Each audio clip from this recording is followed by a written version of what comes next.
Okay, we're continuing now with prevent and reverse hypertension. We're on part 7. It's from the book by me, Pete Rogers. It's available at Amazon if anybody wants it. We just covered the idea of K factor, the ratio of potassium to sodium, and that being minimizing dietary fat and then maximizing your potassium to sodium ratio. Those are the two most important things for preventing hypertension. We talked about how the medical school books, including the Ivy League textbooks on cardiovascular physiology, they're all a joke, they're all stupid. Conventional doctors are complete ignoramuses, very poorly educated with regard to hypertension. Their books say 95% of hypertension is idiopathic, unknown, essential. That's all BS, all right? And the other thing about the blacks, oh, the blacks, it's so sad. They have a genetic tendency to salt retention and hypertension. Oh, BS. When they eat a plant-based diet in Kenya, there's zero hypertension, 1,800 consecutive black male adults admitted to a hospital. Okay, so the starches. Well, first of all, the fruits have, about 100 to 500 K factor. They're off the charts good for preventing hypertension. Then the next thing is the starches, about 20 to 100 is their K factor. And then the veggies, are somewhere in the ballpark of around 7 to 20. And then the processed food is terrible. Even meat itself is bad, but not super bad, about 4. Processed foods are often the reverse with sodium higher than potassium. Okay, so that's the scoop on K factor. Now let's go to the next topic with regard to hypertension. It's that you want to eat plants. All the good stuff is in the plants. Basically, intracellular ion is potassium and also magnesium. Magnesium is right in the center of chlorophyll, and you're always going to have high potassium inside the cell, like I talked about, because the extracellular matrix is like seawater, high in sodium chloride, salt, and high in calcium, because the waves rinse against the calcium carbonate, okay? And in order to form life, the cell had to pump out the salt and it had to pump out the calcium. So the intracellular concentration of calcium and sodium is very low, but the concentration of potassium is really high and magnesium is real high. So the point is that when you eat a whole food, it's intact. You've got a cell and you eat that cell and you're getting that potassium and that magnesium from your plants, all right? With a processed food, they grind the food up, and then they rinse it with water and solvents, and they rinse away the potassium and the magnesium.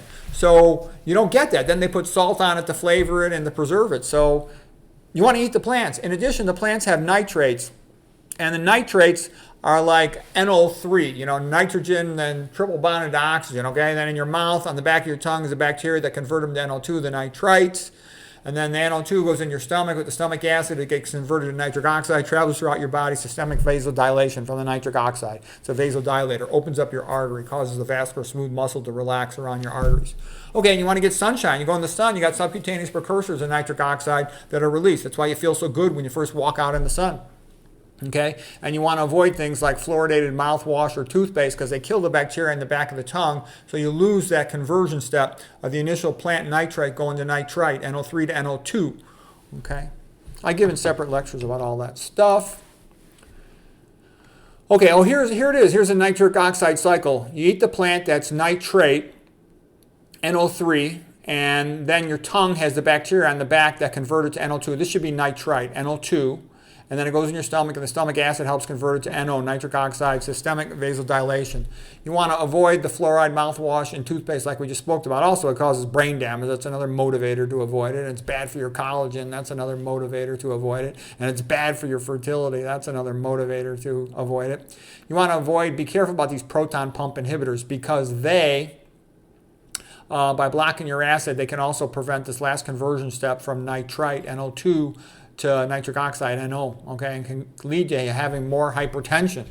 So everybody always says, oh, brushing your teeth is so great. Well, maybe not if there's toxic chemicals in your toothpaste that are going to make you hypertensive. Oh, and like I said, too, I went to the grocery store not that long ago, and there was all the, like 95% of the toothpaste still has fluoride in it, which means that the public doesn't know anything and they're still using fluoridated toothpaste. Okay, only idiots do that. Okay, let's see, what's the next topic? Oh, I just bring up the point that a lot of people say to me, oh, well, I got a grandfather or an uncle and he smoked cigarettes, drank alcohol, slept with hookers, and he lived to be in his 90s and ate meat. What do you got to say about that? And what I'd say is, you could take 100 blind men and have them cross a busy street and some of them would make it, but that doesn't mean it's a good idea. You want to live your life and eat in the way that's going to give you the best odds of having a long lifespan and a long health span so you can get the most out of your life, okay? All right, and then the other thing, typical thing is patients say to me, oh, it's genetic, everybody in their family's fat. And I'm like, yeah, that's because everybody in your family eats the same thing. Okay, let's see, what else? You know, and yeah, some patients you can't help them. A lot of people you can't help them, okay? You know, you just be nice to them. There's a lot of young doctors. They need practice. They need somebody to operate on. They need somebody to practice with their drugs. So thank you for donating your body to science. Basically, the proper attitude is all I got to do is eat this plant food, and I don't have to become fat, sick, and stupid like almost everybody else and get these terrible diseases like dementia, atrial fibrillation, etc. Yeah, that's what you got to do. Take it or leave it.